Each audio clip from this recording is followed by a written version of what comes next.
112쪽에 가처분 등기를 보실 건데요. 가처분 등기. 좀 어려운 등기죠.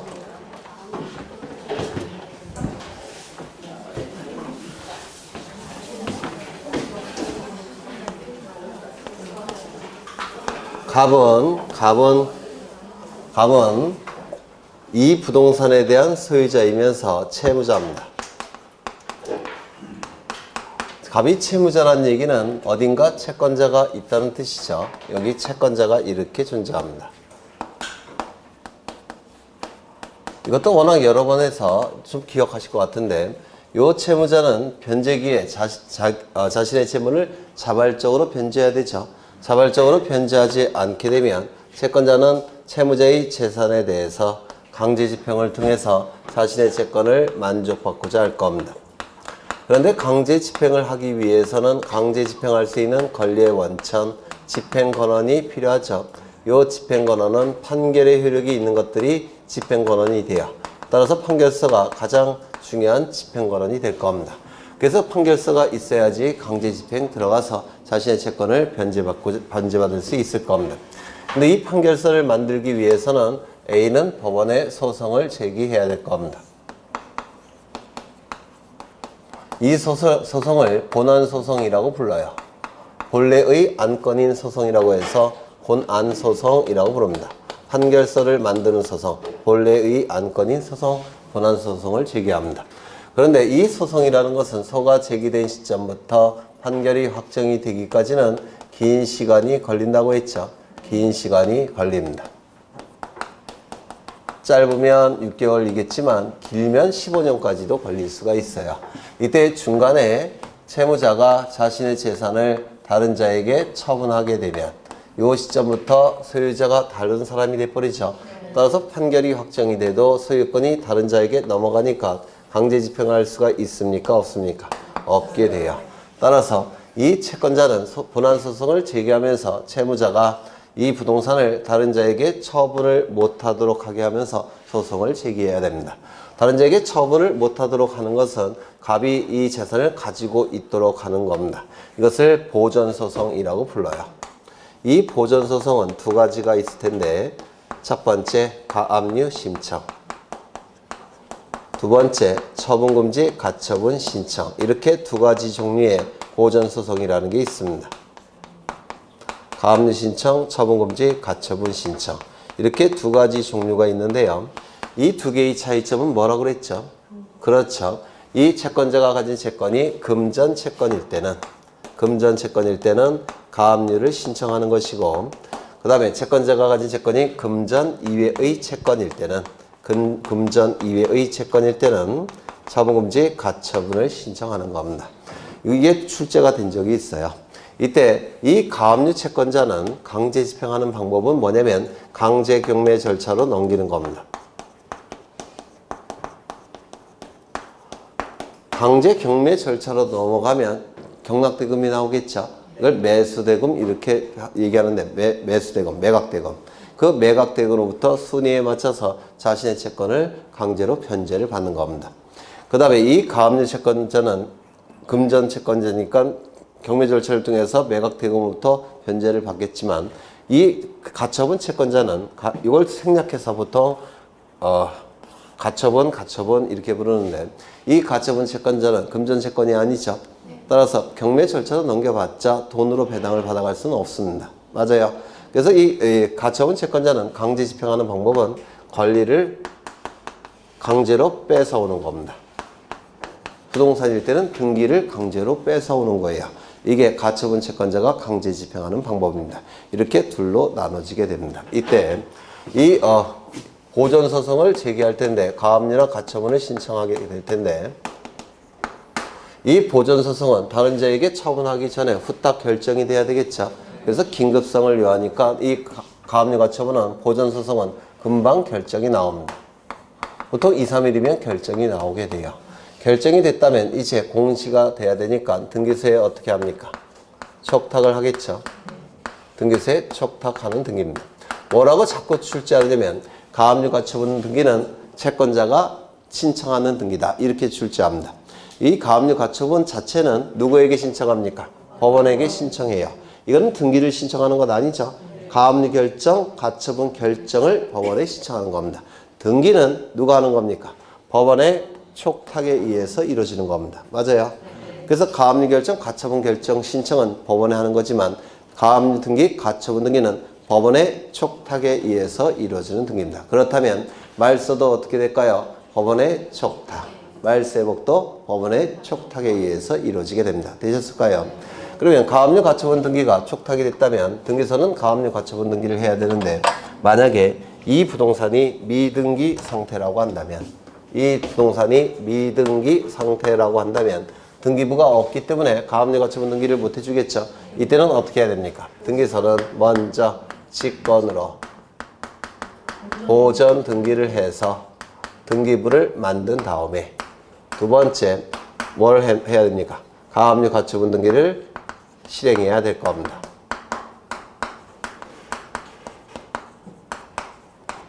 요거 이해가 되실까요? 되시겠죠? 네. 직권으로 보전 등기한 다음에 그 다음에 가압류 가처분 등기를 촉탁에 의해서 이루어지게 될 겁니다. 되셨나요? 되셨죠? 네. 이때 A가 가압류 가처분을 신청할 때 B라는 사람이 이의 신청하는 경우가 있습니다. 뭐라고 이의 신청을 하냐면 이 부동산은 갑소유가 아니라 내 거다 라고 하면서 이의 신청할 수도 있겠죠. 있어요? 없어요?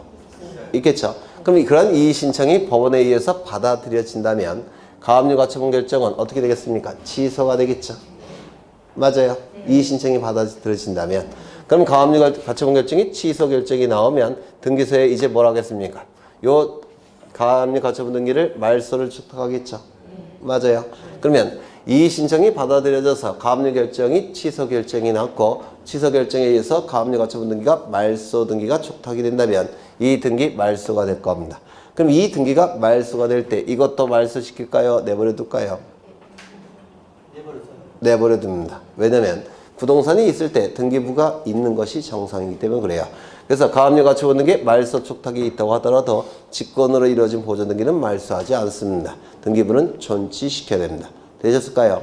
그러면 이제 이때 이 가압류 가처분 등기는 채무자가 그 소유권을 다른 자에게 처분을 못하도록 하는 등기가 가압류 가처분 등기죠. 맞아요. 그러면 이 채권자 명의의 가압류 가처분 등기는 갑 구해야 할까요? 을 구해야 할까요? 네.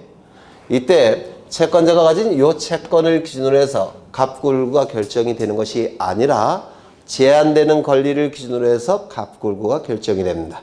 그럼 이건 소유권에 관한 가압류 가처분 등기죠. 그럼 갑구일까요? 을구일까요? 갑구. 소유권에 대한 가압류 가처분 등기가 되니까 갑구가 될 겁니다. 그렇다면 전세권에 대한 가압류 가처분 등기라고 한다면 갑구일까요? 을구일까요? 을구. 그러면 소유권에 대한 가압류 가처분 등기는 갑구가 될 테고 소유권자로부터 첫 번째 도출된 등기죠. 주등기일까요? 부기등기일까요?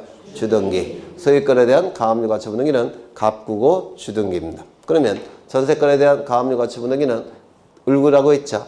그러면 주등기일까요? 부기등기일까요? 전세권에 대한 가압류 가처분 등기니까 소유권자로부터는 전세권 첫 번째, 가압류 가처분 등기 두 번째. 무슨 등기? 부기등기. 소유권 이외의 권리에 관한 가압류 가처분 등기는 당연히 부기등기입니다. 되셨을까요? 네. 그런 것들을 이제 기억해 두셔야 되는데 이러한 가압류 가처분 등기가 실행이 됐다면 여기에 처분 금지라는 용어는 쓰여져 있지만 금지의 의미는 있다고 했습니까? 없다고 했습니까? 없다라고 했습니다. 왜냐하면 A가 승소 판결을 받는다는 보장이 없어요.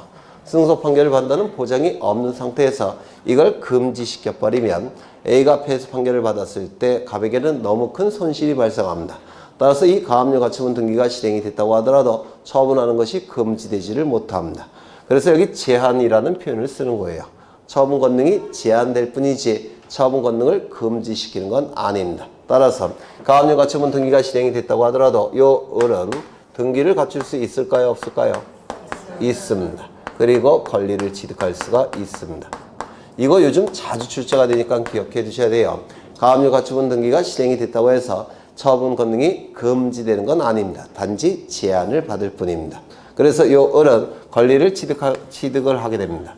그러면 이 시점부터 을이 권리를 취득했죠. 예를 들어서 소유권을 취득했죠. 그리고 본안 소송이 진행이 될 겁니다. 본안 소송이 진행이 돼서 A 승소 판결이 확정이 됐다는 겁니다. 그러면 A는 강제 집행 들어가겠죠. 가압류 채권자라고 한다면 강제 경매 절차는 넘길 테고, 가처분 채권자라고 한다면 등기를 강제로 뺏어서 권리를 취득할 겁니다. 맞아요. 그렇다면 이때 요 을은 권리를 취득한 요 을은 승소 판결을 받은 요 A에게 강제 집행하는 데 있어서 대항할 수 있습니까? 없습니까? 네? 이미 가압류 가처분 등기를 통해서 을에게 권리를 상실할지도 모른다는 것을 경고했죠. 따라서 승소 판결을 받은 요 A가 강제 집행 들어갈 때 대항할 수 있다 없다? 없다. 대항할 수가 없습니다. 권리 취득을 주장할 수가 없다는 겁니다. 왜냐하면 을의 권리는 A의 권리를 제한하는 의미가 있기 때문에 요 A를 먼저 보호해 줘야 돼요. 그래서 요 을의 권리 취득을 주장할 수가 없습니다. 승소 판결을 받은 자에게.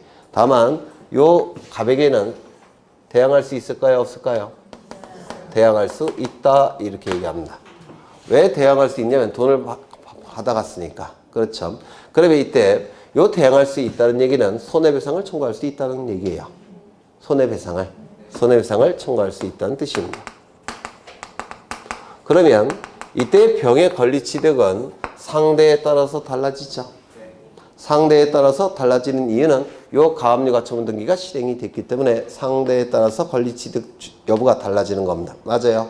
따라서 이 가압류 가처분 등기의 처분 제한의 효력은 상대적 효력이 있다 이렇게 얘기합니다.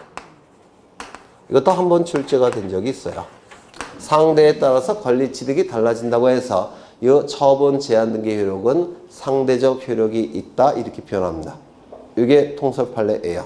되셨을까요? 되셨어요? 안 되셨어요? 되셨죠? 네. 이게 이제 가압류와 가처분에 관한 일반적인 내용이고 이제 좀 더 어려운 거 할 겁니다. 갑은 소유권자입니다. 갑은 이 부동산의 소유권자인데 요 A와 매매 계약을 체결합니다. 매매 계약이 체결되면 요 갑에게는 소유권 이전 등기 의무가 발생하겠죠. 그리고 요 A에게는 소유권 이전 등기 청구권이 발생을 할 겁니다. 그러면 요 의무를 이행기에 이행하는 것이 바로 등기를 신청하는 겁니다.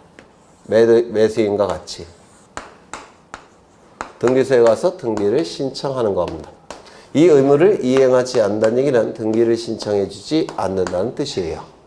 맞아요? 그렇죠. 그러면 이 등기를 신청하지 않게 되면 이 채권자는 강제 집행을 통해서라도 이거 뺏어가야 되겠죠.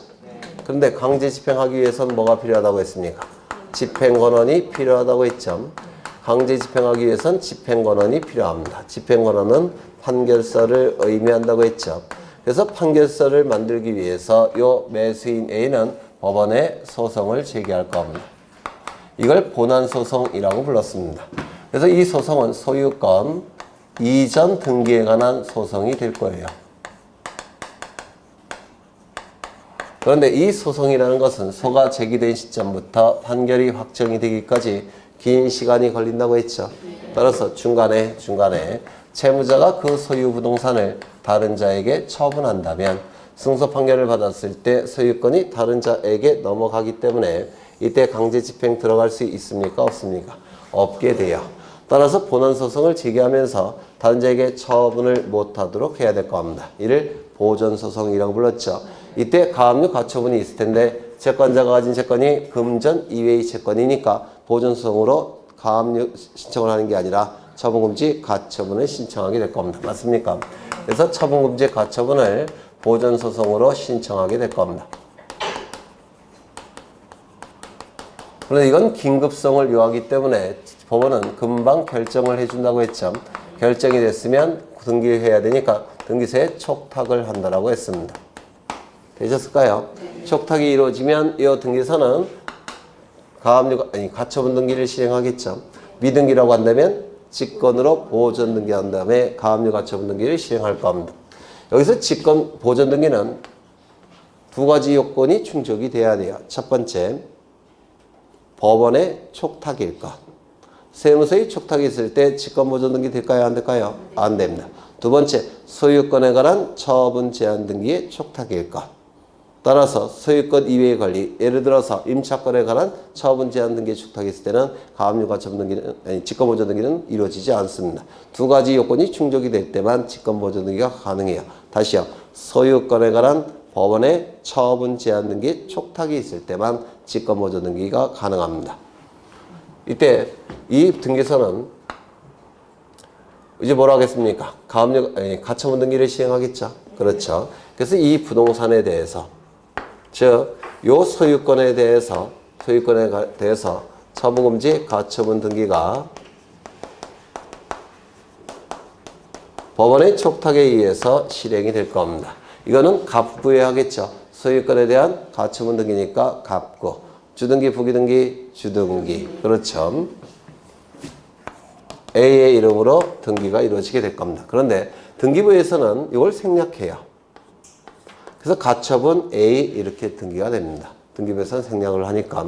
그러면 이 등기가 실행이 됐다고 해서 처분하는 것이 금지된다고 했습니까? 금지되지 않는다고 했습니까? 금지되지 않는다고 했죠. 꼭 기억하셔야 돼요. 따라서 매매계약 체결할 수가 있고, 그리고 소유권 이전 등기가 이루어지게 될 겁니다. 그러면 을은 소유권을 취득하게 될 겁니다. 소유권을 취득하게 될 거예요. 이 시점부터 을은 소유자가 될 겁니다. 그리고 이 시점에 A가 승소 판결을 받았고 그 판결이 확정이 되게 되면 이때 A를 뭐라고 부르냐? 승소한 등기권리자라고 부릅니다. 승소한 등기권리자는 판결서를 가지고 등기를 단독으로 신청할 수 있습니까? 있겠죠. 그래서 이 승소한 등기권리자의 판결에 의한 등기 신청을 우리 민사집행법에서는 강제집행한다 이렇게 얘기하는 겁니다.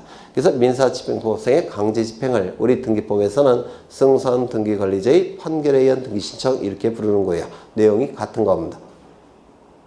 무슨 말인지 아시겠죠? 그러면 단독 신청을 통해서 이제 등기가 넘어갈 겁니다. 누구의 이름으로? 가처분 채권자의 이름으로.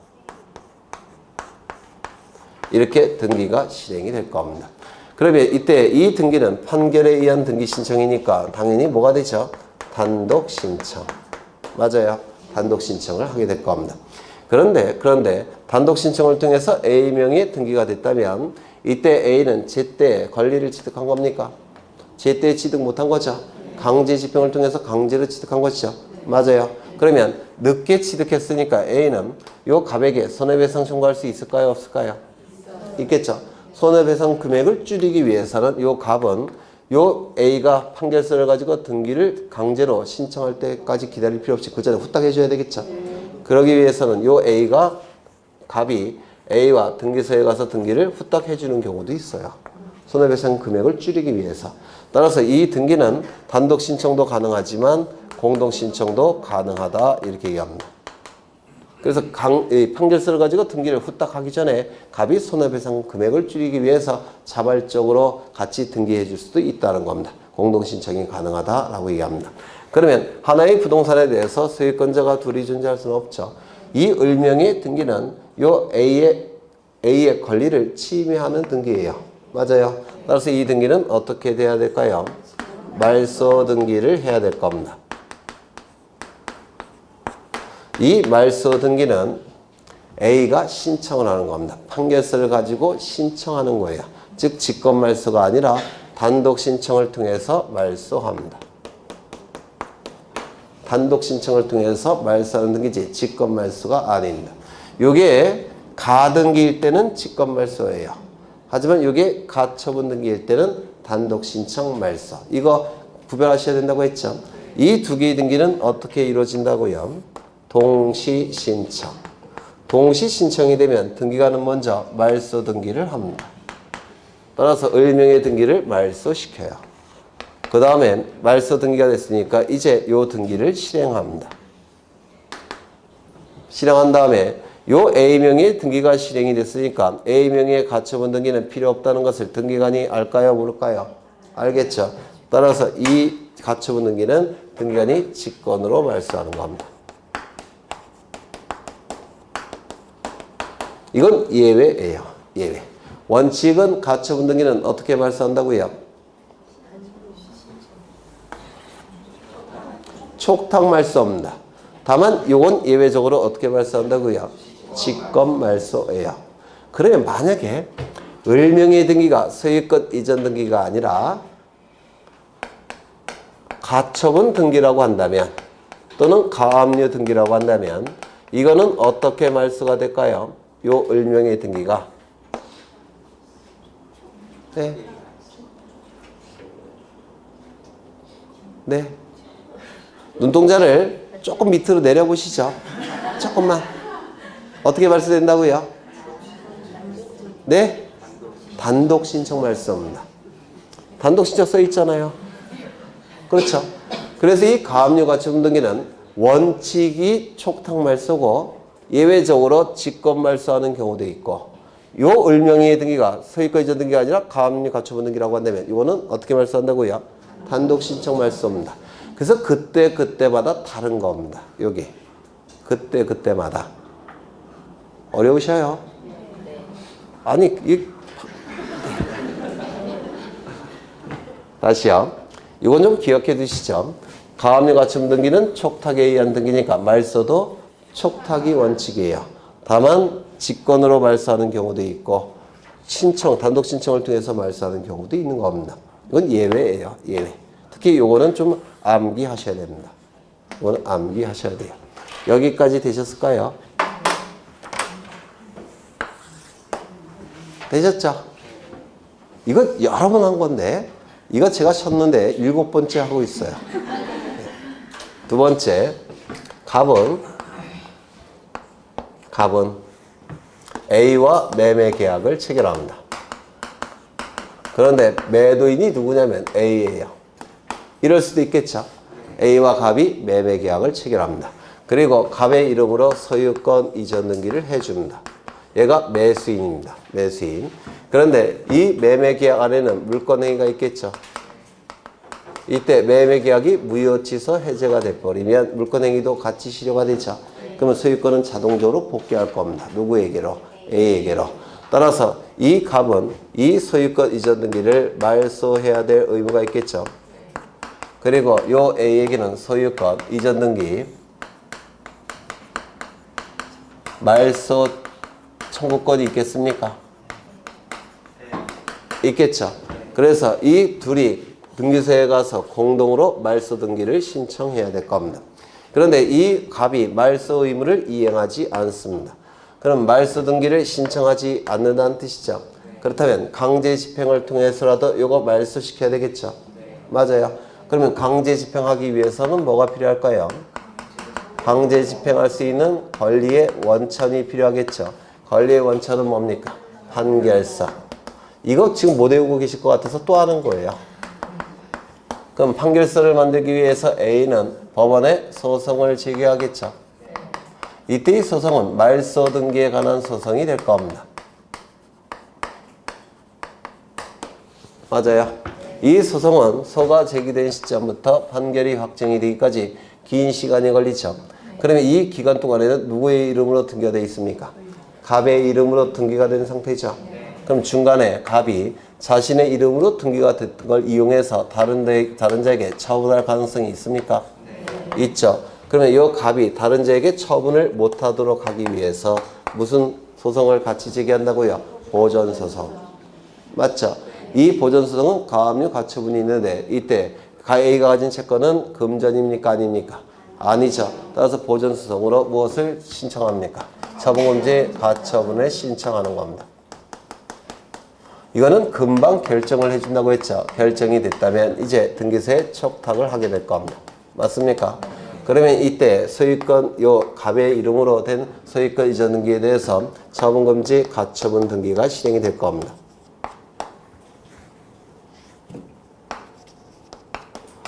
처분금지 가처분 등기가 실행이 될 테고요. 본안소송은 계속 진행이 될 겁니다. 되셨습니까? 이때 처분금지 가처분 등기가 됐다고 해서 처분하는 것이 금지된다고 했습니까? 안 된다고 했습니까? 안 되죠. 따라서 매매계약 체결할 테고 소유권 이전 등기가 이루어질 가능성이 있겠죠. 맞아요. 이때 권리를 취득하지는 못해요. 왜냐하면 무권리자이기 때문에. 하지만 등기부상으로는 을의 이름으로 등기가 될 수가 있죠. 네. 그러면 이때 본안소송이 진행이 될 테고 이때 A가 승소 판결을 받게 됩니다. 그리고 확정이 되더라는 겁니다. 확정이 됐다면 A는 이제 뭐가 되는 겁니까? 승소한 등기 관리자가 되겠죠. 등기 관리자로서 이 등기를 어떻게 할 수 있습니까? 단독으로 신청할 수가 있습니다. 단독으로 신청해서 등기가 이루어지면 무슨 등기가 이루어질까요? 소유권 이전 등기에 말소 등기가 이루어지겠죠. 그런데 요 간명의 소유권 이전 등기가 말소되기 위해서는 이것부터 말소가 돼야 되죠. 맞아요. 따라서 이 등기도 말소 등기가 돼야 됩니다. 이거는 단독 신청일까요? 공동 신청일까요? 단독 신청. 자발적으로 공동 신청도 가능하다고 했죠. 그렇죠. 이거는 판결에 의한 말소 등기니까 단독일까요? 공동일까요? 단독 신청. 두 개의 등기는 어떻게 이루어진다고요? 동시 신청. 동시 신청이 되면 이거 먼저 말소가 되고 그 다음에 이게 두 번째 이루어질 테고 이건 어떻게 말소할까요? 직권 말소. 그래서 교재를 보시면 소유권 A가 소유권 이전 등기하는 경우도 있고 말소 등기하는 것도 있는데 매도인과 매수인이 달라질 뿐이에요. 요것보다는 이쪽 게 주로 출제가 됩니다. 저쪽 게. 요게. 되셨을까요? 요거 위주로 기억하시면 돼요. 그래서 A는 소유권 이전 등기하는 경우도 있고 말소 등기하는 경우도 있습니다. 책을 보시면 말소 등기라는 용어가 나옵니다. 그럼 이건 좀 무시하고 이쪽 것만 보시면 되는데요. 이때 매매 계약이 아니라 매매가 아니라 A와 갑 사이에 지상권 설정 계약을 체결을 했다는 겁니다. 지상권 설정 계약. 그러면 이 A가 취득하는 권리는 지상권 설정 등기 청구권을 취득하겠죠. 맞아요. 지상권 설정 등기 청구권을 취득할 겁니다. 그러면 여기서는 당연히 무슨 등기가 될까요? 지상권 설정 등기가 되겠죠. 맞아요. 그러면 여기에는 전세권 등기가 되어 있다는 겁니다. 어른. 이때는 두 개가 양립할 수 있을까요? 없을까요? 용인물권, 하나의 부동산에 대해서 용인물권 두 개가 존재할 수 있습니까? 없죠. 두 개의 등기가 양립할 수가 없으니까 이 등기는 어떻게 될까요? 말소돼야 되겠죠. 맞아요. 여기가 만약에 임차권 등기라고 한다면 이것도 말소해야 되겠죠. 전세권 등기, 지상권 등기라고 하더라도 말소해야 되겠죠. 그런데 만약에 요 을명의 등기가 전세권 등기인데 A가 취득하는 전세권은 요 부분이고 을이 취득했던 전세권은 A가 취득했던 지상권은 요 부분이고 요 을이 취득한 전세권은 요 부분이라고 한다면 이거 말소할 필요가 있습니까? 없습니까? 없겠죠. 이건 양립이 가능하니까. 되셨나요? 그러면 요 을이 취득한 권리가 저당권 등기라고 한다면 이거 말소할까요? 말소하지 않을까요? 왜요? 양립이 가능하니까. 이거 이해가 되십니까? 양립이 가능하니까 말소하지 않을 겁니다. 그러면 이건 어떨까요? 여기는 저당권 설정 계약이라는 겁니다. 저당권 설정 계약이라고 한다면 여기는 저당권 설정 등기 청구권이 되겠죠. 지금 굉장히 어려운 거 하는 거 맞아요. 그러면 여기는 뭐가 되겠습니까? 저당권 설정 등기가 되겠죠. 근데 이 저당권이라는 권리는 간념적 지배권으로서 다른 물건과 다 양립할 수 있다고 했죠. 맞아요. 그러면 여기에 을명의 각종 등기는 A의 저당권과 다 양립할 수가 있기 때문에 이거는 말소되는 경우가 있을까요? 없을까요? 없습니다. 왜냐면 저당권은 다른 물건과 다 양립이 되니까 요 각종 등기, 을명의 각종 권리가는 등기는 말소되지 않습니다. 이거 이해가 되셔요? 다만 후순위로 밀려날 뿐입니다. 얘가 선순위, 얘가 후순위. 맞아요.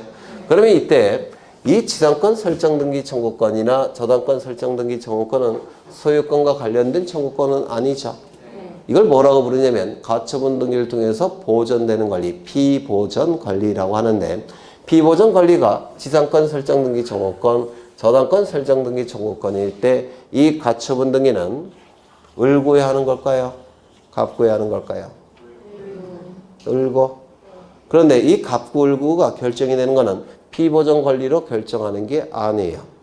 제한을 받는 권리를 기준으로 결정을 하는 겁니다. 따라서 이 피보존 권리가 지상권 설정 등기 청구권, 저당권 설정 등기 청구권 일지라도 제한을 이걸 기준으로 결정하는 것이 아니라 제한을 받는 권리를 기준으로 결정하는 거라서 갑구에 할까요? 을구에 할까요? 갑구에 하는 겁니다. 제한되는 권리를 기준으로 하는 겁니다. 되셨나요? 네. 이게 기준이 아니라 이게 기준이라는 겁니다. 되셨죠? 네. 그럼 이제 이게 이제 아주 어렵게 출제가 될 때 이게 출제가 될 수가 있는 겁니다. 양립할 수 있느냐 없느냐. 그럼 이제 하나만 더 보면 다 끝나요. 다 했던 거예요. 시간이 이렇게 흘러가는데 이 시점은 A 명의로 가처분 등기가 실행된 시점입니다. 그리고 이 시점은 A 명의로 소유권 이전 등기가 실행된 시점입니다. 그러면 이 중간에 이루어진 등기, 즉 을명의 등기는 어떻게 된다고 했죠? 말소시킨다고 했죠? 이것과 양립할 수 없으니까. 맞아요. 이건 어떻게 말소가 됩니까? 또 직권이에요. 단독 신청 말소. 판결에 의한 말소니까. 그렇죠. 단독 신청을 통해서 말소하는 겁니다. 단독 신청을 통해서 말소가 이루어집니다. 그럼 여기 들어가 있는 등기들은 그 등기가 무슨 등기건 원칙적으로 다 뭐라고요? 단독 신청 말소. 여기에 을명의로 가압류 가처분 등기가 되어 있어도 이거는 단독 신청 말소예요. 맞아요. 각종 등기는 다 각 단독 신청을 통해서 말소하는 겁니다. 다만 몇 가지 예외가 있다는 겁니다. 첫 번째, 강제경매 개시결정 등기.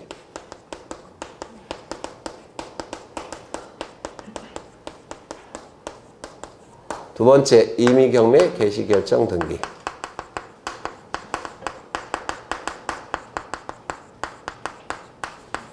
그 다음에 임차권 등기. 요 임차권 등기는 두 가지가 있어요. 임대인이 해주는 임차권 설정 등기. 이건 공동신청이고요.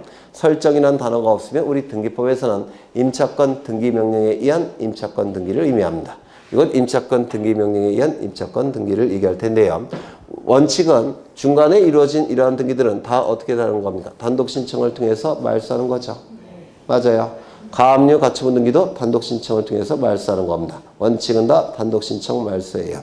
그런데 이 강제금매 개시결정 등기는 이 자체로만 등기부에 기록되지 않고 이것과 세트를 이루는 등기가 따로 있습니다. 그게 뭐냐면 가압류 등기입니다. 그래서 이 강제금매 개시결정 등기는 이게 하나의 세트로 움직이는 겁니다. 세트로 움직이게 돼요. 이것만 등기부에 기록되는 경우가 없다는 겁니다. 그 다음에 이 임의경매 개시결정 등기는 이것만 등기부에 기록되는 게 아니라 저당권 등기, 전세권 등기, 담보가등기 이런 등기와 세트를 이루는 게 임의경매 개시결정 등기예요. 요게 그렇다면 이 등기가 만약에 가처분 등기 이후에 이루어졌다면 이것도 단독 신청을 통해서 말소하겠죠. 그러면 이것도 단독 신청을 통해서 말소하는 건 당연합니다. 맞아요. 그런데 이 가압류 등기, 전세권, 저당권, 담보가 등기가 가처분 등기보다 선순위자이더라는 겁니다. 선순위. 그러면 이거는 단독 신청을 통해서 말소할 수 있습니까? 없습니까? 없어요. 왜? 가처분 채권자보다 선순위니까. 맞죠? 그러면 이걸 단독 신청을 통해서 말소할 수 없는데 이걸 단독 신청을 통해서 말소시킬 수 있을까요? 없습니다. 이게 살아있는데 이것만 말소될 수는 없어요. 세트로 움직이니까.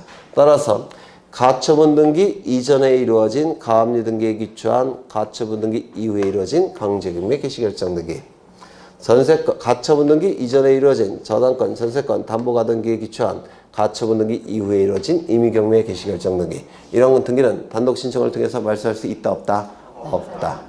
기억나실까요? 예전에 했던 건데 임차권 등기는 원칙적으로 단독 신청을 통해서 말소할 수 있겠지만 가처분 채권자 A에게 대항할 수 있는 임차권 등기라고 한다면 이때 단독 신청을 통해서 말소할 수 있겠습니까? 없을 겁니다. 이게 의미하는 바는 뭐냐면요. 가처분 등기 이전에 점유와 주민등록을 갖춰서 이미 대항력이 발생했다는 겁니다. 그런데 가처분 등기 이후에 임차권 등기 명령에 의한 임차권 등기가 실행이 됐다는 겁니다. 그러면 이 임차권 등기 명령에 의한 임차권 등기는 그 전에 발생한 대항력이 유지가 돼요. 기억나셔요? 네. 따라서 이것도 말소 신청을 할 수가 없다는 겁니다. 이게 이제 가처분 등기에서 사례 형태로 출제가 되는 겁니다. 사례 형태로. 그렇죠?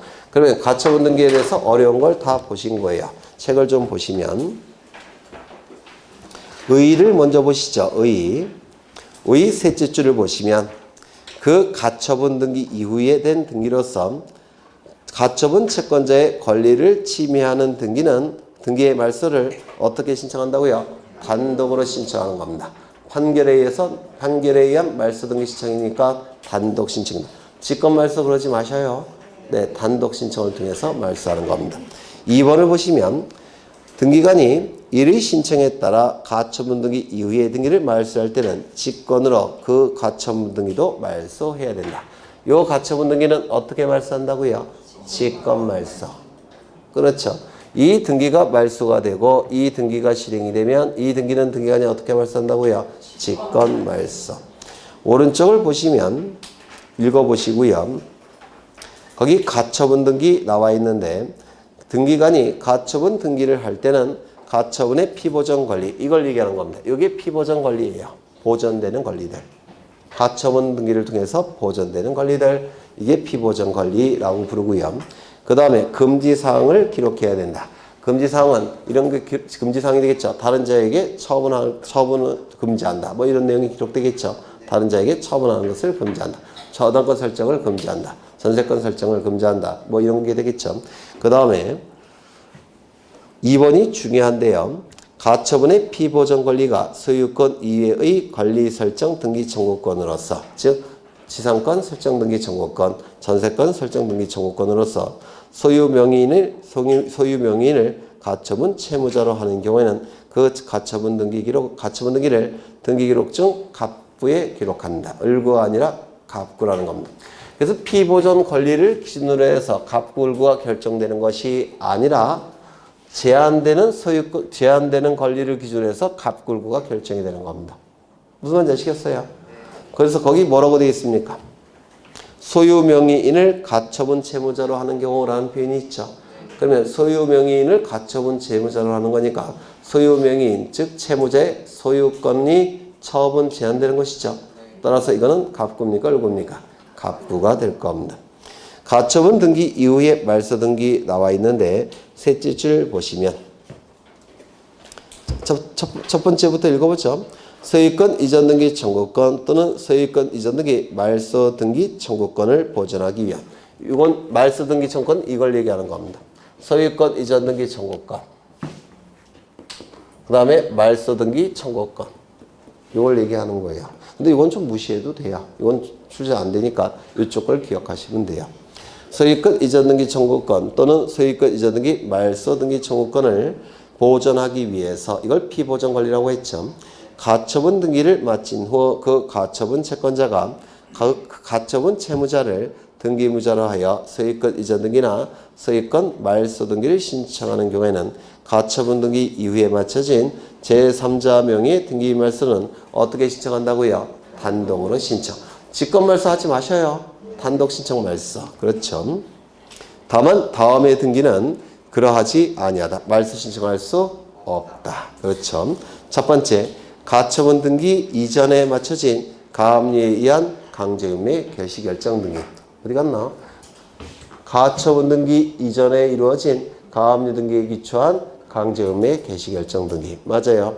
두 번째, 가처분 등기 전에 마쳐진 담보가 등기, 전세권 등기, 저당권 등기에 의한 임의경매 개시결정 등기. 가처분 등기 이전에 이루어진 저당권, 전세권, 담보가 등기에 기초한 가처분 등기 이후에 이루어진 임의경매 개시결정 등기. 세 번째, 가처분 채권자에게 대항할 수 있는 임차권 등기. 이러한 등기들은 말소 신청할 수 있다, 없다? 없다. 그렇죠. 그 다음에 2번을 보시면, 2번은 읽어보시면 될 테고, 3번. 지상권, 전세권 또는 임차권의 설정 등기 청구권을 보존하기 위한 가처분 등기가 마쳐진 후 가처분 채권자가 가처분 채무자를 등기 의무자로 하여 지상권, 전세권 또는 임차권의 설정 등기를 신청하는 경우 밑줄 치죠. 지상권, 전세권 또는 임차권의 설정 등기를 신청하는 경우 밑줄 치죠. 그 가처분 등기 이후에 마쳐진 제3자 명의의 지상권, 지역권, 전세권, 임차권 설정 등기는 양립할 수 있을까요? 없을까요? 네? 없죠. 그때는 이 제3자의 이러한 용익적 권리는 어떻게 된다고요? 말소 신청해야 될 겁니다. 그런데 요즘은 그 가로 안에 것도 출제를 해요. 가로 안에 보시면 동일한 부분에 맞춰진 등기로 한정한다 이렇게 돼 있죠. 동일한 부분이 아니라고 한다면 양립할 수 있습니까? 그렇죠. 그거는 말소 신청 못하겠죠.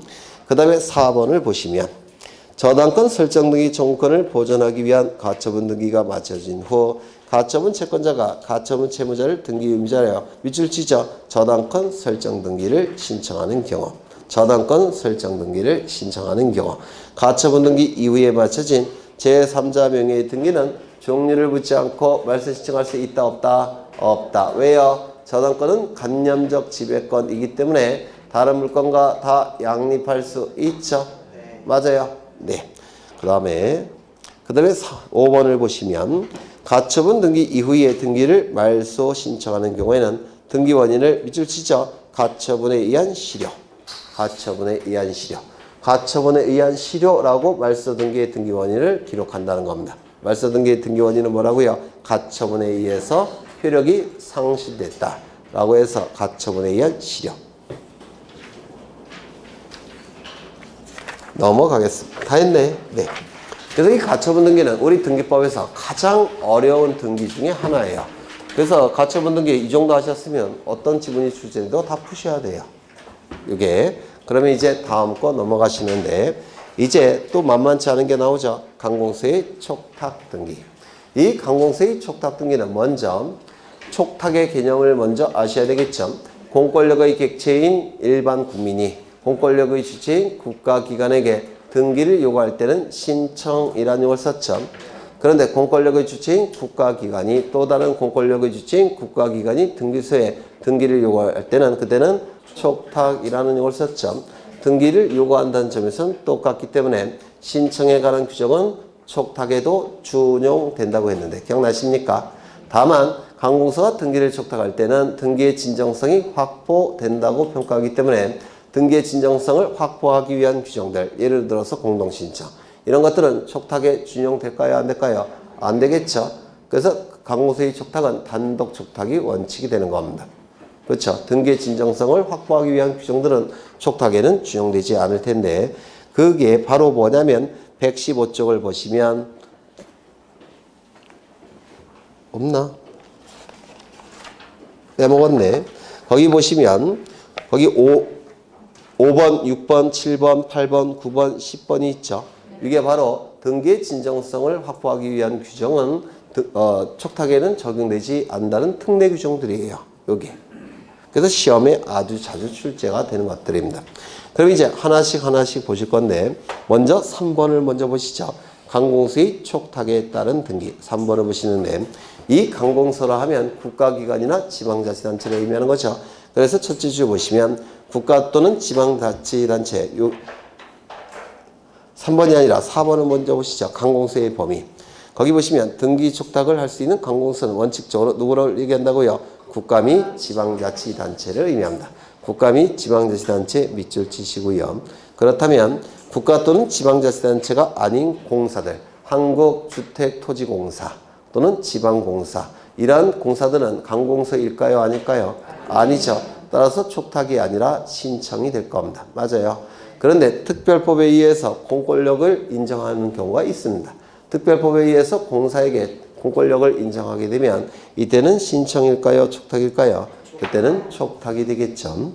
이때 강공서가 등기를 촉탁할 때는 이때는 등기의 진정성이 확보가 되니까 진정성과 관련된 규정들은 촉탁에는 준용되지 않는다고 했죠. 맞아요. 그 중에 하나가 공동신청이에요. 공동신청은 등기의 진정성을 확보하기 위해서 등기가 이루어짐으로 인해서 권리를 상실하여 불이익이 발생하는 등기 의무자를 등기 신청 절차에 참여시켜서 등기 관리자와 같이 등기를 신청하는 게 공동 신청이죠. 그런데 관공서가 등기를 촉탁할 때는 이때는 등기 진정성이 확보가 됐다고 평가하니까 관공서가 등기 의무자건 등기 관리자건 무조건 단독 촉탁입니다. 원칙이 단독 촉탁. 맞아요. 그런데 단독 촉탁 거기 1번을 보시면 국가 또는 3번에 1번 보죠. 3번. 국가 또는 지방자치단체가 등기 관리자인 경우 등기 관리자 밑줄 치시입니다. 국가 또는 지방자치단체는 등기 의무자의 승낙을 받아 등기 의무자의 승낙을 받아 밑줄 치시입니다. 관공서가 등기 관리자로서 등기를 단독으로 촉탁할 때 무대뽀로 단독으로 촉탁하느냐 그건 아니고 뭐가 필요합니까? 등기 의무자의 승낙을 받아서 단독으로 촉탁하는 겁니다. 관공서가 등기 관리자일 때는 등기 의무자의 승낙을 받아 단독으로 촉탁하는 겁니다. 그 다음에 지체 없이 밑줄 쳐두시고요. 2번을 보시면 국가나 지방자치단체가 등기 의무자인 경우 등기 의무자 밑줄 치시고요. 이때 국가나 지방자치단체 즉 관공서가 등기 의무자일 때 무대뽀로 단독 촉탁을 하는 거예요. 그건 아니고 옆에 보시면 등기 관리자의 청구에 따라 밑줄 치죠. 등기 관리자의 청구에 따라 지체 없이 밑줄. 그래서 등기 의무자일 때도 단독으로 무대뽀로 촉탁하는 건 아니고 뭐가 필요하다고요? 등기 관리자의 청구에 따라 청구가 있어야지만 단독으로 촉탁할 수 있다는 겁니다. 경매 절차로 넘어가면 경락인이 소유권 이전 등기를 하죠. 맞아요. 이건 누가 해주는 겁니까? 법원의 촉탁에 의해서 이루어지겠죠. 그럼 법원이 무대뽀로 단독으로 촉탁하느냐? 그건 아니고 경락인이 청구를 하면 법원이 단독으로 촉탁해 주더라는 겁니다. 무슨 말인지 아시겠죠? 네. 이게 다 기출 지문들이에요. 그 다음에 이제 1번을 좀 보실 건데 1번.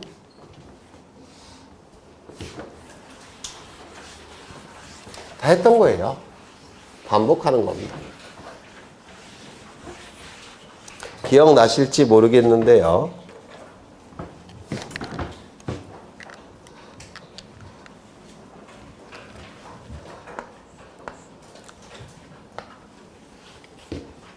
여기에 이러한 부동산이 있고 소유자는 A입니다. A가 소유자예요. 그런데 이 A가 사망을 하게 됩니다. 사망을 하게 되면 이 A를 피상속인이라고 불러요. 피상속인이 가지고 있는 모든 재산적 권리와 의무는 하나도 빠짐없이 상속인에게 포괄해서 승계가 이루어질 겁니다. 이를 뭐라고 부릅니까? 포괄해서 승계가 이루어지는데 이걸 뭐라고 부른다고요? 상속이라고 부르지 않습니까? 그렇죠. 여기 피상속인이라는 표현을 썼으니까 상속이라고 불러야 돼요. 피상속인이 사망하게 되면 피상속인이 가지고 있는 모든 재산적 권리와 의무는 하나도 빠짐없이 상속인에게 포괄해서 승계가 이루어지는데 이를 상속이라고 부릅니다. 이때 상속이 이 갑이 소유권을 취득하는 시점은 어느 시점일까요? 상속 개시 시. 맞아요. 또는 피상속인 사망 시가 될 겁니다. 그러면 요 A가 사망하게 되면 요 갑은 소유권을 취득할 텐데 이때 상속세 내야 될까요? 낼 필요 없을까요? 내야 되겠죠. 그래서 요 갑은 상속세를 납부해야 될 겁니다. 누구에게? 관할 세무서에게. 그런데 상속세를 납부하지 않게 되면 세무서는 어떻게 한다고 했죠? 독촉을 할 겁니다. 빨리 세금 내라고. 독촉을 했는데도 세금을 납부하지 않으면 요 세무서에서는 체납처분이라는 걸 합니다. 이 체납처분은 무슨 뜻이냐면 납세 의무자가 세금 납부를 지체하고 있기 때문에 앞으로 강제 징수하겠다는 처분. 이를 체납처분이라고 불러요. 납세 의무자가 세금 납부를 지체하고 있기 때문에 세금을 강제로 징수하겠다는 처분. 이를 체납처분이라고 부릅니다. 체납처분을 한 다음에 이제 강제징수 절차에 들어갈 텐데 물론 체납처분 통지해 주겠죠. 그러면 강제징수 절차에 들어가면 요 갑이 요 취득한 소유권을 다른 자에게 빼돌릴 수 있겠습니까? 빼돌릴 수 없어요. 후딱 팔아버린다든지 또는 명의신탁한다든지 이럴 가능성이 있죠. 따라서 체납처분을 한 다음에 요 세무서는 소유자가 다른 자에게 빼돌리지 못하도록 압류 등기를 해야 됩니다. 압류 등기를 하기 위해서 세무서는 등기소에 압류 등기를 촉탁합니다. 압류 등기를 촉탁해야 돼요. 이때 이 부동산이 미등기라고 한다면, 미등기 부동산이라고 한다면 이때 압류 등기 촉탁해봤자 등기해 줄까요? 안 해줄까요? 안 해주죠. 그러면 직권으로 보전 등기할 수 있습니까? 없습니까? 있어요. 아까 직권에 의한 소유권 보전 등기는 법원에 소유권에 관한 처분 제한 등기 촉탁이 있을 때 직권 보전 등기 한다고 하지 않았습니까? 이해는 법원인가요? 아닌가요? 아니죠. 따라서 미등기 상태에 대해서 압류 등기 촉탁이 있을 때 직권 보전 등기할 수 있을까요? 없을까요? 등기가는 없습니다. 그러면 직권 보전 등기할 수 없다면 압류 등기 촉탁했을 때 등기소는 어떻게 할까요? 각하 결정이 나옵니다. 그럼 각하되지 않도록 하기 위해서는 세무서는 어떻게 해야 될까요? 보전 등기를 신청해야 됩니다. 그런데 보전 등기는 누가 신청하는 거냐면 소유자가 신청하는 거죠. 세무서는 소유자입니까? 아닙니까? 아니죠. 다만 이 소유자가 보전 등기 신청권이 있고 세무서는 세금 채권이 있죠. 그러면 세무서는 채권이 있고 그 다음에 채무자는 보전 등기 신청권이 있고 보전 등기는 요 갑에게 불리한 등기입니까? 아닙니까? 아니죠. 따라서 요 세무서는 뭘 할 수 있을까요? 보전 등기를 대위 신청할 수가 있겠죠.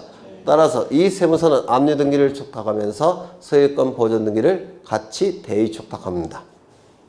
그러면 등기부가 만들어질 테고 압류 등기 실행이 될 겁니다. 맞아요. 그래서 세무서의 압류 등기 촉탁의 경우에는 직권 보전 등기를 할 수가 없습니다. 이거 기억하셔야 돼요. 자주 출제가 되니까. 그때는 세무서는 이 압류 등기 각하되지 않기 위해서 뭘 해야 된다고요? 보전 등기를 대위 촉탁을 같이 해야 된다는 겁니다. 이거 이해가 되실까요? 그렇죠. 그러면 압류 등기 촉탁하면서 보전 등기 대위 촉탁을 하게 되는데 그거는 이제 다른 그건 기억하셔야 되고 지금은 이 등기부가 있는 상태예요. 대위 촉탁할 필요가 있습니까? 없습니까? 없죠. 등기부가 있는 상태. 근데 이 압류 등기를 촉탁할 때 촉탁서 제출하겠죠. 촉탁서를 제출하게 될 겁니다. 그런데 여기 등기부가 있는 상태니까 등기부가 있을 겁니다. 그러면 촉탁서에는 소유자가 누구로 기록되어 있을까요? 갑으로 기록되어 있겠죠. 왜냐면 상속세를 납부하지 않은 것이니까 이미 소유권 취득했다는 걸 세무서가 파악했겠죠. 소유자는 갑으로 기록되어 있을 겁니다. 등기부에는 누구로 기록되어 있을까요? 아직 상속 등기를 안 한 상태라고 한다면 A로 기록되어 있겠죠. 그러면 촉탁서의 내용과 등기부의 내용이 일치하지 않고 있죠. 이때는 29조에 의해서 각하가 됩니다. 압류 등기 촉탁해봤자 각하가 돼요. 그럼 압류 등기가 각하되지 않도록 하기 위해서는 이걸 일치시켜야 되는데 이거를 바꿔주면 되겠죠. 누구로? 갑으로. 이 등기가 무슨 등기일까요? 상속을 원인으로 하는 소유권 이전 등기겠죠. 맞아요. 그럼 이건 상속 등기가 될 텐데 상속 등기는 원래 누가 신청하는 겁니까? 상속인 갑이 신청하는 거죠. 그러면 상속인 갑이 이때 상속 등기 신청할까요? 안 할까요? 안 하겠죠. 압류 등기 되는데 뭐하러 하겠습니까? 안 하겠죠. 그러면 세무서가 어떻게 해야 될까요? 이것도 대위 촉탁하는 겁니다. 이거 이해가 되셔요? 아까 소유권 보전 등기 대위 촉탁하는 것처럼 이 상속 등기도 대위 촉탁합니다. 압류 등기와 함께. 그러면 이 상속 등기가 대위 촉탁이 되면 이제 상속 등기 등기관은 실행해 주겠죠.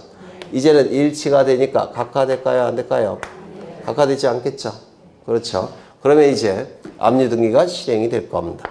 압류 등기가 실행이 되면 이제 갑은 처분 권능이 제한이 되는 겁니다. 그러면 이제 압류 등기한 다음에 공매 처분을 하게 됩니다. 공매 처분을 통해서 공매 절차가 진행이 됩니다. 공매 절차가 진행이 될 겁니다. 그러면 여기서 매수 대금이 나오겠죠. B가 소유권을 취득하는 시점은 어느 시점입니까? 매수 대금을 다 낸 시점에 소유권 취득하겠죠. 매수대금을 다 낸 시점에 소유권을 취득하게 될 겁니다. 그럼 이 매수대금으로부터 세무서는 이거 어떻게 하는 겁니까? 세금을 강제로 징수하는 겁니다. 여기까지 되셨을까요? 이때 만약에 피상속인이 C에게 돈을 빌리고 저당권을 설정해 줬다라고 한다면 요 C도 선순위 권리자 C도 매수대금으로부터 순위에 맞춰서 배당을 받아가게 될 겁니다. 맞아요. 그러면 이제 공매 절차를 완료하는 의미에서 이제 비명의로 소유권 이전 등기를 해줘야 될 텐데 이거 누가 해주는 걸까요? 네? 매수인 비명의의 소유권 이전 등기는 누가 해주는 걸까요? 이건 공매 절차의 한 부분이죠. 그럼 공매 절차를 주관하는 국가기관은 누굽니까? 세무서예요. 세무서. 세무서가 공매 절차를 주관해요. 아닌가요? 맞죠? 매각 절차. 경매 절차는 누가 주관합니까? 법원이 주관하는 겁니다. 매각 절차는 법원이 주관하는 것이고 공매 절차는 세무서가 주관을 하는 거예요. 이 등기는 누가 해줄까요? 세무서의 촉탁에 의해서 이루어지는 겁니다. 맞아요. 이때 요 B가 등기 권리자가 되겠죠. 그렇죠. 세무서의 촉탁에 의해서 이루어질 겁니다. 그러면 등기 권리자의 청구가 있을 때 세무서는 어떻게 한다고요? 단독 촉탁. 아닌가? 맞죠? 네. 그 다음에 이 등기는 더 이상 존재할 필요가 있습니까? 없습니까? 말소돼야 되겠죠. 이거 누가 해줄까요? 공매 절차의 한 부분 아닙니까? 따라서 이것도 세무서의 촉탁에 의해서 이루어집니다. 그 다음에 이 압류 등기는 더 이상 필요합니까? 필요 없습니까? 필요 없죠. 이건 어떻게 할까요? 세무서가 말소 등기를 해주는 겁니다. 세무서의 촉탁에 의해서 이루어집니다. 요 세 개의 등기는 동일한 부동산에 관한 등기니까 관할이 다 어떨까요? 같겠죠. 그리고 공매 절차의 한 부분들이니까 하나의 거래로 볼 수 있습니까? 따라서 이건 세무서가 어떻게 할까요? 일괄촉탁하는 겁니다. 이거 기억나셔요? 안 나셔요? 여러 번 했는데 이거 네 번째 하는 건데 네. 뭐 기억날 때까지 할 겁니다. 그러면 책을 좀 보시죠. 1번을 보시면 강공서가 체납 처분에 의한 압류 등기를 촉탁하는 경우 등기 명의인, 상속인, 그 밖에 포괄 승계인을 가름하여 부동산 표시, 등기 명의인 표시 변경, 경정, 상속, 그 밖에 포괄 승계로 인한 권리 이전 등기를 함께 대위 촉탁할 수 있다. 요 내용은 뭐냐면 촉탁 정보의 내용과 등기부의 내용이 일치하지 않게 되면 압류 등기 각하가 된다고 했죠. 따라서 세무서는 요 두 개를 일치시키는 등기를 세무서가 대위 촉탁을 같이 하더라는 겁니다. 맞아요? 이거 이해가 되셔요? 네. 2번 공매 처분으로 인한 등기의 촉탁 나와 있는데 강공서가 공매 처분을 한 경우에 등기 권리자의 청구를 받으면 아까 등기 권리자가 따로 있을 때는 강공서에게 청구한다고 했죠? 기억나세요? 등기 권리자의 청구를 받으면 지체 없이 오른쪽에 다 밑줄 거예요. 다음의 등기를 등기소에 촉탁해야 되는데 첫 번째 공매 처분으로 인한 권리 이전 등기 이거죠. 공매 처분으로 인한 권리 이전 등기. 두 번째 공매 처분으로 인하여 소멸한 권리 등기의 말소 등기. 공매 처분으로 인하여 소멸한다고 했죠. 배당을 받아가니까 권리 등기의 말소 등기. 그 다음에 세 번째 체납 처분으로 인한 압류 등기의 말소 등기. 이건 전부 다 세무서가 어떻게 한다고요? 일괄 촉탁하는 겁니다. 누구의 청구를 받아서 매수인의 청구를 받으면 세무서가 지체 없이 일괄 촉탁하게 됩니다. 되셨을까요? 네, 좀 어려운 내용인 거 맞아요. 근데 지금 익숙해질 때도 된 것 같은데, 네, 조금씩 익숙해지죠? 아닌가요? 네. 그 다음에 오른쪽을 보시면 우편에 의한 등기 촉탁 가능 여부 나와 있는데 먼저 이 등기를 신청하는 방법은 방문 신청, 전자 신청이 있죠. 그러면 강공서일 때는 방문 촉탁, 전자 촉탁 이렇게 얘기하겠죠. 그러면 방문 촉탁의 경우에 직접 등기소에 출석해서 갈 필요 없이 우편 촉탁도 가능하다는 겁니다. 그 이유는 똑같은 국가기관이기 때문에 그래요. 그래서 방문 신청의 경우에도 직원이 등기소에 직접 출석해서 촉탁할 필요 없이 우편 갖고도 가능하다는 겁니다. 똑같은 국가기관이니까. 일반인은 안 돼요. 우편각과 안 됩니다. 국가기관인 관공서니까 가능한 겁니다. 기억해 두셔야 되고요. 그 다음에 두 번째, 관공서가 단독으로 촉탁하는 건데 자신의 특권적 지위를 포기하고 상대방과 공동 신청이 가능한가? 자신의 특권적 지위를 포기하고 상대방과 공동 신청도 할 수 있다. 이렇게 얘기합니다. 세 번째, 관공서의 등기 촉탁 시 등기부재의 권리에 관한 등기필 정보를 제공해야 되는지 여부. 이 등기필 정보는 무권리자의 처분 행위를 방지하기 위해서 등기의무자가 등기소에 제공하는 게 뭡니까? 등기필 정보죠. 그런데 관공서가 등기의무자일 때 관공서는 거짓의 등기를 신청할 가능성이 있을까요? 없을까요? 없겠죠. 따라서 관공서가 등기를 촉탁할 때는 등기필 정보를 등기소에 제공하지 않습니다. 등기 관리자일 때도 등기필 정보를 제공하지 않아요. 등기의 진정성이 확보가 됐다고 평가하기 때문에 그렇습니다. 그 다음에 등기의무자의 주소를 증명하는 정보 나와 있는데 관공서가 등기를 촉탁할 때 소유권 이전 등기일 때는 등기의무자도 주소 증명 정보를 첨부한다고 했죠. 그때도 이건 관공서일 때는 첨부할 필요가 없다는 겁니다. 그래서 무권리자의 처분행위, 등기 진정성이 확보가 되고 무권리자의 처분행위가 나타날 가능성이 없다고 보기 때문에 주소 증명 정보도 첨부할 필요가 없다는 겁니다. 그 다음에 거기 9번이 가장 중요한데요. 9번.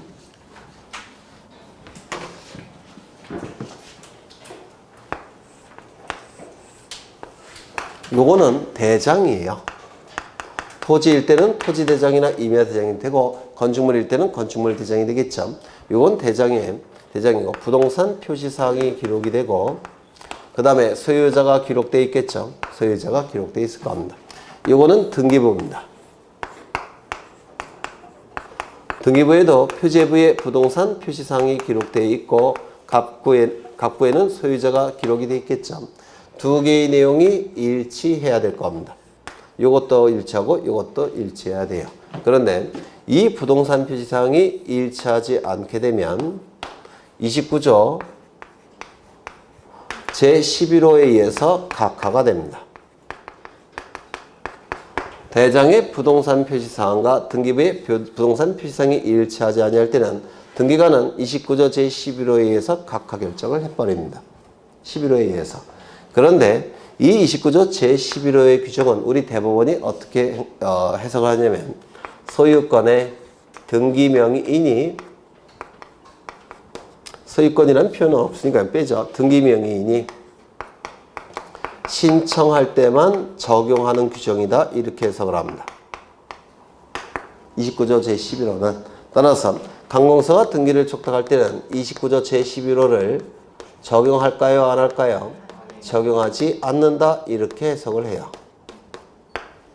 그러면 관공서가 등기를 촉탁할 때 대장의 부동산 표시사항과 등기부의 부동산 표시사항이 일치하지 아니한다고 하더라도 등기관은 등기를 수리할까요? 각하할까요? 수리하더라는 겁니다. 그러면 29조 제11호에 위반이 됨에도 불구하고 왜 등기관은 수리를 할까요? 우리 대법원은 관공서의 촉탁의 경우에는 왜 29조 제11호는 적용하지 않는다고 볼까요? 이유가 있지 않겠습니까? 똑같은 국가기관이기 때문에 그래요. 여기 보시면 대장소관청도 국가기관이죠. 등기소도 국가기관이죠. 관공서 촉탁하는 관공서도 뭡니까? 국가기관이죠. 똑같은 국가기관이기 때문에 내부적으로 처리할 수 있다는 겁니다. 따라서 이때는 각하지 않고 등기를 실행하라는 겁니다. 이거 이해가 되실까요? 그렇죠. 그래서 이게 제일 중요한 것 중에 하나예요. 한번 읽어놔 보죠. 부동산 등기법 제29조 제11호는 그 등기 명의인이 등기를 신청하는 경우에 적용하는 규정이므로 관공서가 등기를 촉탁하는 경우에는 등기 기록과 대장의 부동산 표시가 부합하지 아니하더라도 등기를 각하합니까? 실행합니까? 실행해야 되더라는 겁니다. 이게 대단히 중요하기 때문에 좀 기억해 두십니다. 되셨을까요? 네. 그러면 여기까지 보고 쉬겠습니다.